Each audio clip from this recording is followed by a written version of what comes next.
धनुष यज्ञ महोत्सव का आयोजन किया गया। इस पावन अवसर पर धनुष यज्ञ महोत्सव पुस्तक का विमोचन भी संपन्न हुआ। यह पुस्तक सनातन के जीवन मूल्यों पर आधारित है, जो भारतीय संस्कृति और परंपराओं की अमूल्य विरासत को संजोए हुए है।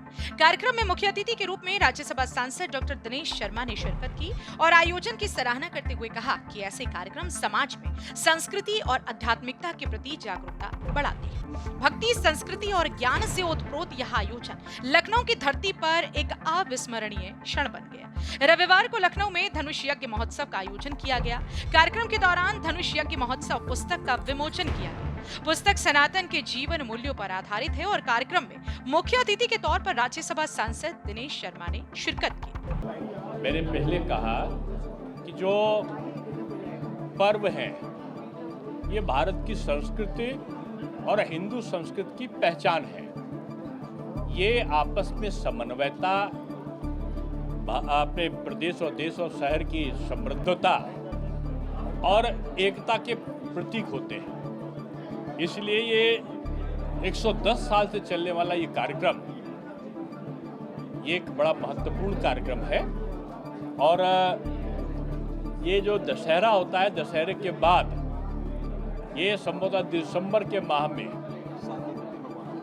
ये हाँ शादी हुई थी ना, राम जी की जो शादी हुई थी अगहन में 7वीं से, तो उसी के बाद से इसको मनाते हैं। तो एक अलग अलग अपने रीति रिवाज हैं। और जो मुझे कहना वो यही है कि जो प्राचीन संस्थाएं हैं वो आज मिटती जा रही हैं। इसलिए सारे नागरिकों का कर्तव्य है, जहां रामलीलाएं चलती थी उनको होना चाहिए। फिर बच्चों को बताने की जरूरत नहीं। संस्कार जो हमारी कृष्णलीला चलती थी, जो हमारा गणेश पूजन होता था, जो हमारी जन्माष्टमी का पर्व होता था, अब वो आधुनिक हो गया। यानी पुराना जो शौर्य होता था वो कम होता जा रहा है। इसलिए इनमें वो सारी चीजें आनी चाहिए।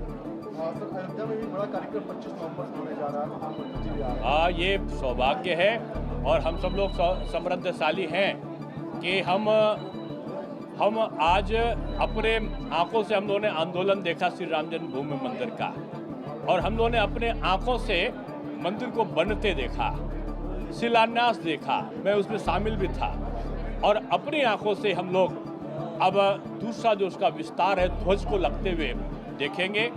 मैं तो कहूँगा प्रधानमंत्री जी, आदरणीय योगी जी, आप लोग युगों युगों तक जिए, लेकिन आप जब तक राम मंदिर रहेगा, इस भारतवर्ष के राम भक्तों का और इन दो भक्तों का विशेष तौर पे आदरणीय मोदी जी और योगी जी का नाम अमर रहेगा, अजर रहेगा।